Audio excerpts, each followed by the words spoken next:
Hey everybody, welcome to another great episode of Spooky Action at a Distance television show.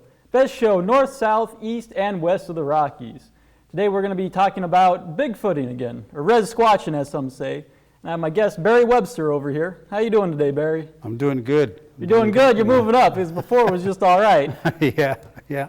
So what do you have for news about in the Rezsquatching community? Because we had you on before, but it's been about a year, Yeah, well, first of all, let me say this. I'm doing good. I'm glad to be here again. So thank you guys for having me again. So it's always you're one of our more popular guests, I suppose, because everybody keeps asking about you. Wow, okay. I'm like, ooh. Barry, that old guy, he doesn't do anything up there, But they're like, oh, they always follow there's a Facebook you got out, and you always post updates, sometimes live feeds and everything. So what have you been? Have you done anything just recently, or? Well, we've had several investigation tours, but I think the last 3-4 months we've been busy planning for our upcoming expedition, which will be held in August 17th, 18th, and 19th. All right. We've been doing a lot of planning. I think we got a picture on that. It's number 10 if we can get that up there. But do you want to, so what are they all going to do on the expedition? Well, it'll be 3 days. You arrive Thursday night. We'll have a traditional meal, have an introduction, give a little brief history, and, just get to know each other, then get ready for that evening's group investigation. We'll divide up in hopefully 3 teams. And 3 teams? Yeah, hit different locations on the reservation. It should be an awesome time. I love it. Oh, yeah? Can't wait. Yeah, I think we did something like that last time we were out there, right? You bet. Turned out pretty well, right? Oh, man, that was awesome. It was awesome. Okay. So I know a lot of people, they think about Bigfoot and they think about evidence. What do you think is the most popular form of evidence for Bigfoot in your area? In our area? Yeah. I think I like FLIR. Is that what you're talking about? It could be. I mean, there's like tracks. You got, like the howling. There's all different kinds of physical things that happen. What do you think's like the easiest way to tell there's like a Sasquatch in the area? I guess.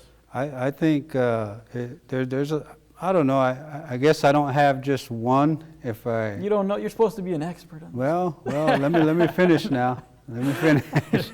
I think the thing I enjoy all of it, but I think what just makes your spine or your body just go whoa is when a tree gets just knocked over and it leaves you with that. No human could do that, like in your presence. Yeah, close to your area. If you get a little close, they'll let you know. They're very territorial. And if you don't believe me, like I say, come on out. And experience it for yourself. That's what it's all about. So, but it wouldn't be like a threatening kind of thing, right? It's not like you have to like dodge the tree because it almost hits you. No. You know what? I guess that's a good question, because I often wondered why, most people are just flat out scared. Just like, no, I ain't doing that. Hollywood kind of give it a bad name, the stigma that they'll eat you and they'll.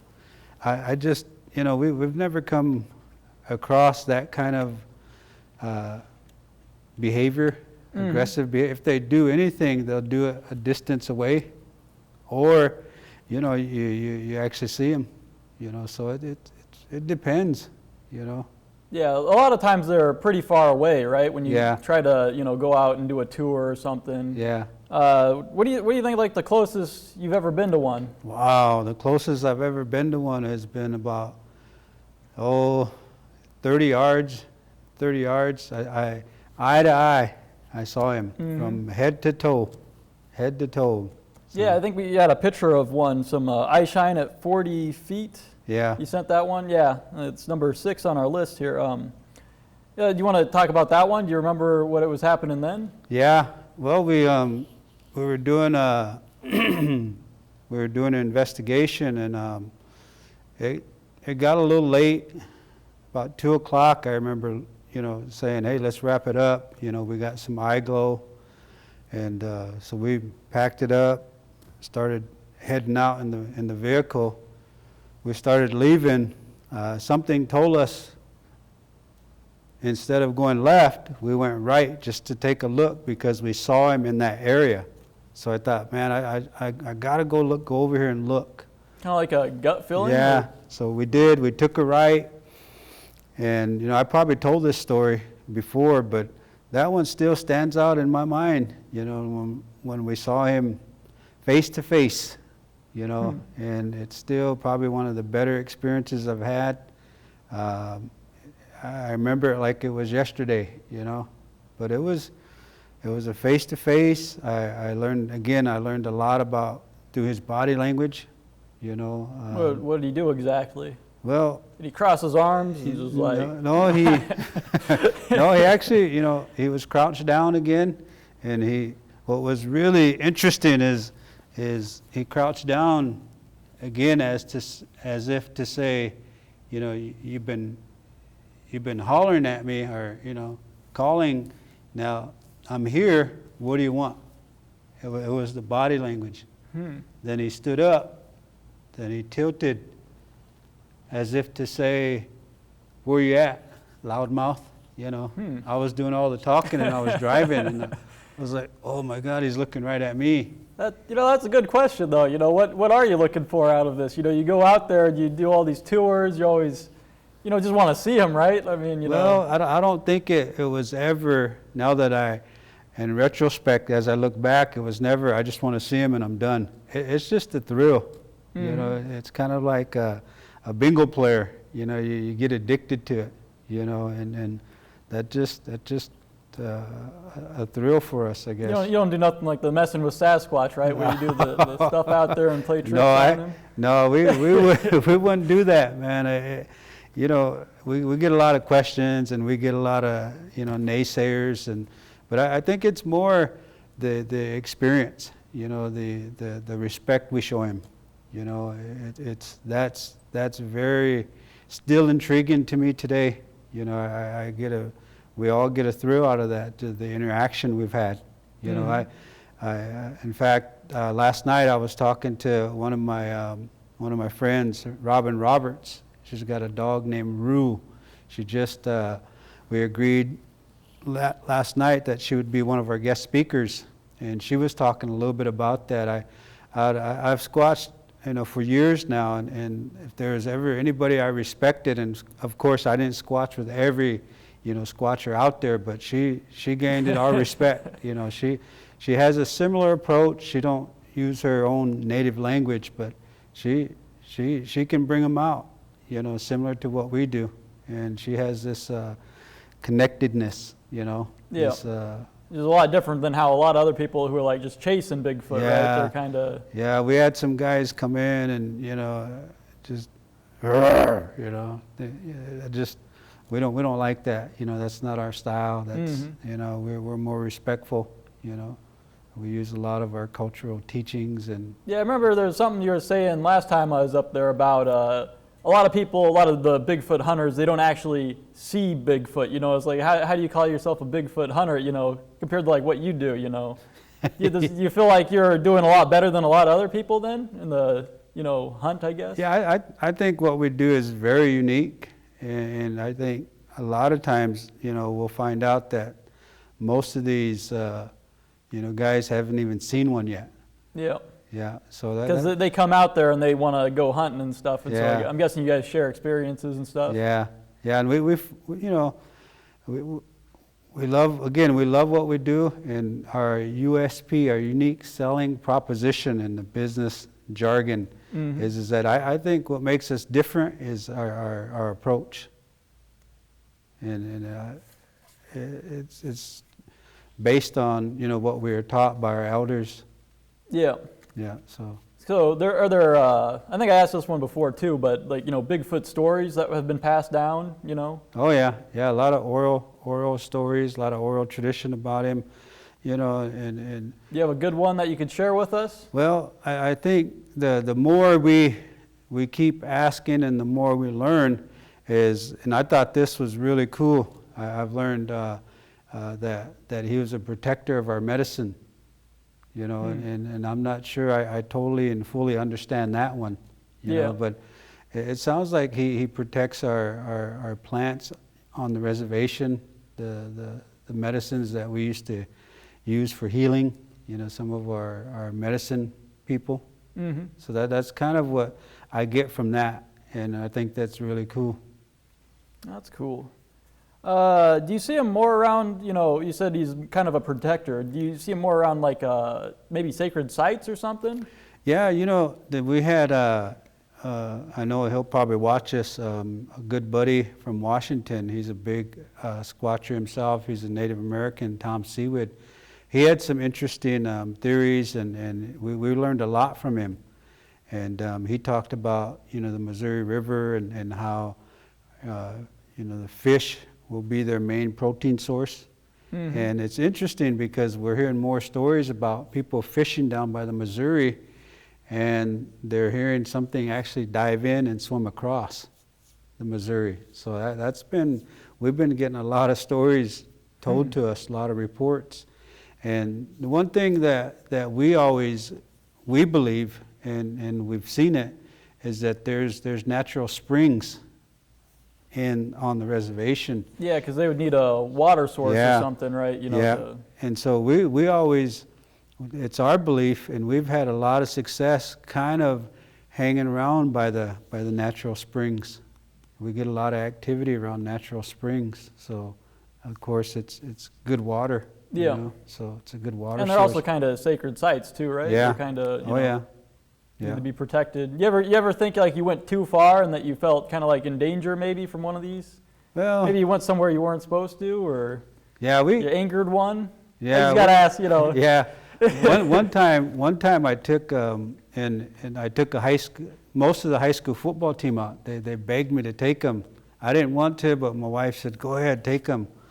So it was one of my relatives. He said, "Let's take them." So we went in this Suburban, and right away we saw about 20 deer just in a pack. Oh wow! And we thought that was interesting, so we parked and we got out because they actually took off. And as they were running, it looked like something was running amongst them, and it was upright. That just freaked us out, so we jumped out. And we thought, well, if that was one running across because we showed up, there has to be a family, there has to be more. Yeah. And lo and behold, off to this timber that kind of surrounded us, off to the left, well, those deer took off. Not within a minute later, after those deer ran across, there was this big crashing. You would have thought Godzilla was back there. And I don't know if I told this the last time I was here, but that was like Godzilla just hit this tree and destroyed it. It was loud, and the cool thing about it is I recorded it. Oh, really? Yeah. I got to see this video. Yeah. You're holding out on me. Well, wait a minute. It was audio. It was audio. Oh, audio. Okay. I recorded it, and it was just. I remember when it blew up, like something blew up, but you could hear the trees just as they hit. And what time of day was it? Was it like evening, I guess? Yeah, this was about 11:30 in the evening, and I remember when that happened. 10 seconds later, I looked around. There was 13 high school football players standing around me with my relative, and I turned around and looked both sides. Everybody was gone back in and I was standing there by myself. They're all by yourself. Yeah, and that was an incredible experience. That one there's a bunch of them that stand out to me. So. Okay. Yeah. One of the pictures you sent to me, it should be number 1 on our list, is like a Bigfoot track, kind of. Can you explain what that one was about? Was that when my foot was next to it? Yeah. That one, the whole community saw that one. That one was interesting. That one was right next to our tribal building. Oh, really? Tribal council headquarters. Right in town, basically. Right in town.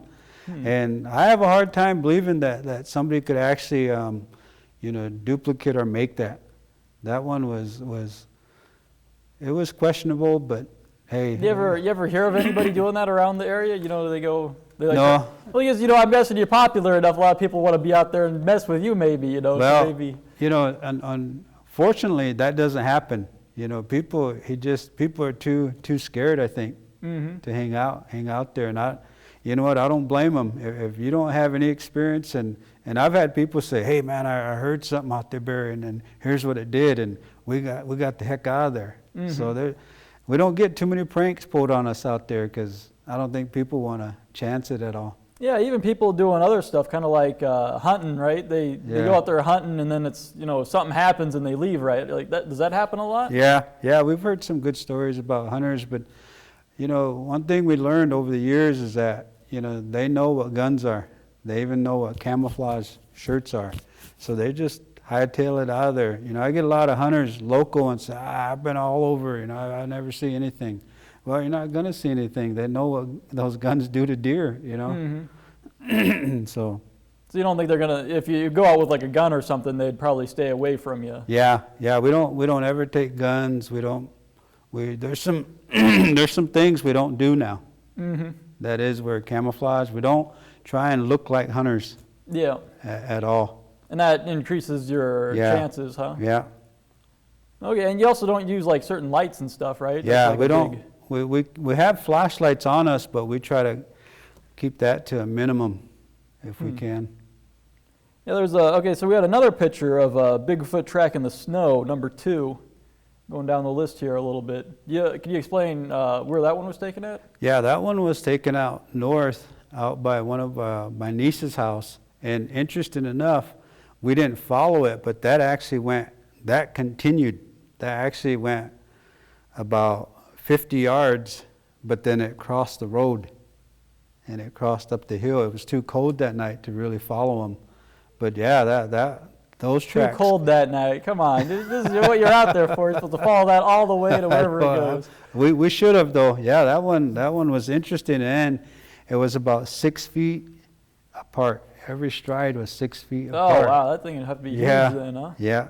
Sure was. You don't think that could be any animal, huh? Oh, I doubt anybody was out there. I mean, they literally called us and begged us to come out to take a look at those tracks. Who was, like, just some residents, or? Yeah, residents. Oh, okay. Yeah.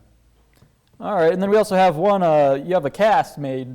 Was that one done up there too, or? Yeah, that one was. I didn't get the good one. You said you had a huge one. Yeah, but this one here is a pretty good one. I think you left that one out. You might have. Yeah. You might have left. I probably sent that a little later to you, but yeah, that one there, it kind of came out a little funny. But what I liked about that one, the toes were really, there was the indentions. That one was a real track. It kind of veered off. I think we just kind of laid too much down. But yeah, that was a legit track right there. Yeah, do you do a lot of casting? Because I haven't really heard too much, I only a couple times have I seen you do some casts out there.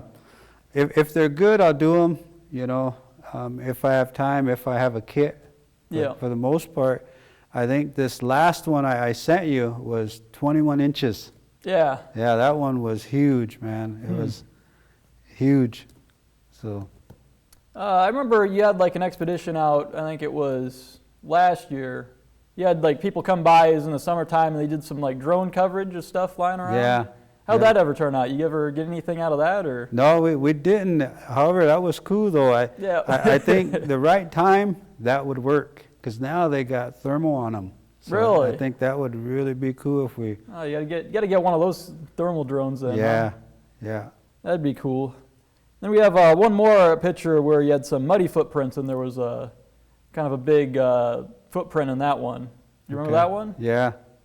So I got it right there. It kind of had like a rock on there. Oh yeah, that one was sent to me by one of our farmers, our tribal farm worker. He said, "Hey, I got to send these to you." And those are actual juvenile prints. We went to look at those. Those were juvenile. Oh, so. Yeah, they're not very big. Those ones there. Those. Did the farmer have any other stories like go along with that? Like, does he lose livestock or something? Or no, he just said that. Hey man, he said, I got some pics. I'll send them to you. I said, sure. And he said they're real small. So we actually went and looked at them. They were small. They're from juveniles. Do you call those little feet? Yeah. I'd have to ask, Yeah. I had another one. This here was on our November 14th one that, we were out there. It's number 5, I think, on our picture list. But this was when I was actually out there with you guys and we made a video. And that's a really good eye shine, I think. You know, you got both eyes and you got kind of a reference there to show how big it is. It's kind of up above the trees, you know. Yeah. Actually, that one there, we had told you we'd been tracking him in that area. Yeah. And I think we called him out, if you remember.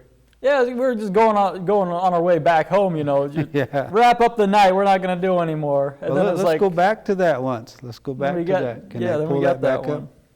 So that's another spot. So how many spots do you think there are out there that, you know, you kind of go between?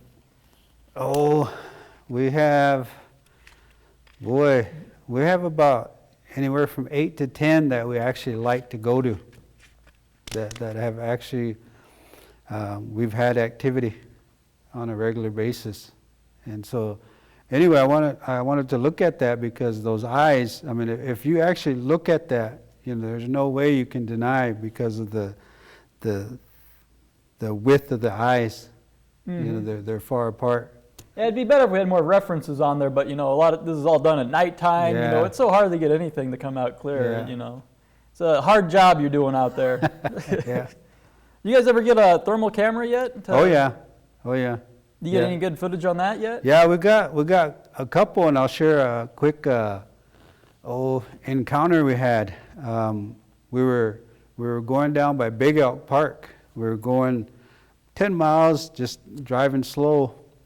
And we got the thermal out, and this was kind of funny and interesting at the same time. I pulled the thermal out, looked out the window, and I swear to God that there was this white figure sitting on.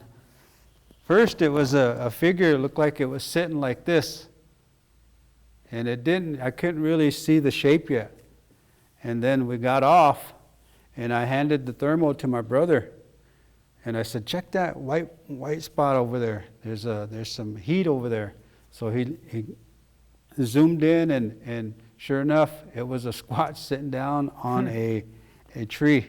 Oh, really? And I grabbed it. I looked, and it was the same one we saw probably 2 weeks ago. And its body. This is interesting and funny at the same time. Its body was. Well, it looked like Winnie the Pooh body. He had a wide hips, and it was was he kind of fat or something? Yeah, he was kind of a big belly. Must be eating well, huh? Yeah, he was huge. He was huge. I know it. You know. I know what I saw, man. Yeah, I know what I saw, man. I know. Some skeptics out there are probably saying, "Oh, this guy's getting ridiculous now." But you think so? We haven't even showed the best picture yet. The one that you. So number 8 that we got on the list here. Now this one here, I thought was pretty good. It's kind of small, but kind of see like the behind side. Yeah, maybe it'll show up. I don't know. It doesn't look like it's showing up. Uh-oh. Well, we can move on. You know, we don't need that. Who needs pictures? You know, when you come out to the expedition, we'll get the picture. Yeah. But that was the one where he's kind of like walking away, it looked like, maybe, in the grass. And he turned like this? Yeah. Yeah, that was the 20-minute encounter, and we can't pull that up? I don't, maybe, I don't know. It doesn't look like we could get that up on there. Doesn't look like it, no. Okay. Technical issues, of course. Wow, well, that's on you guys now. Can't have everything here, you know. Yeah, right? Well, I guess that is meant to be, I guess. Have everything work out. But anyways, you'll be showing a lot of these clips on your expedition thing coming up, right? So. Yeah, in fact, everything I showed you today, and it's good stuff, but it's not our latest. Yeah, latest and greatest. Yeah, we're saving all the good stuff for our expedition, so. Okay. So you want to go over the expedition again, what you're all going to do? You said like 3 days, starting on a Thursday. It'll start Thursday night at 6 o'clock, kind of a meet and greet with the traditional Omaha meal. Mm-hmm. And, you know, just hanging out, introducing ourselves, and we'll talk a little bit about the evening and just kind of relax. I know some people will be traveling from very long distances, so we just settle them in. And how many people you got kind of signed up on this trip already? Well, it's kind of far out because, you know, we recorded the show before. You know, this is going to be coming out a couple weeks before the actual expedition. Yeah.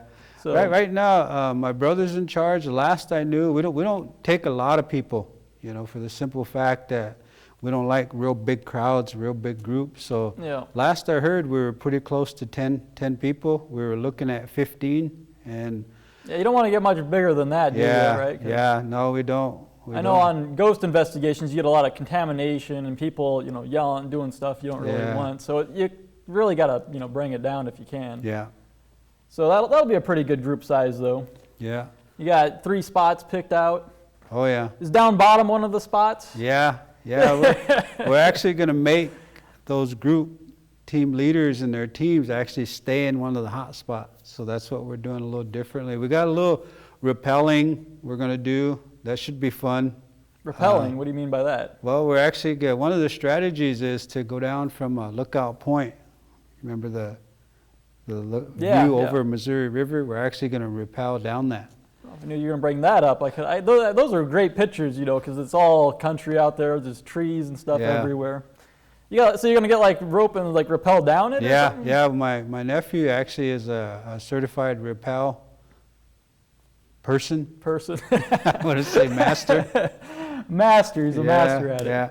So that should be exciting. You know, we got thermals. It should be fun. I know we have a lot of right now. Probably on every other day, if not daily, we're getting some kind of report. So. Oh wow, picking Yeah. up a little bit. Yeah, Do you see a lot more activity kind of here in the fall? Then is a good time to go out. You know, there's really not one better time. It just kind of moves whenever. You know, the natural thought is that the colder, you know, they're going to stay in. Yeah, But yeah. no, so. that don't stop them. All right. Well, it's been a great show with you today. You know, I had a great time. We got a lot of information out there, and make sure everybody check out Rezsquatching Research, you know, online, and check out Spooky Action. We'll see you next week.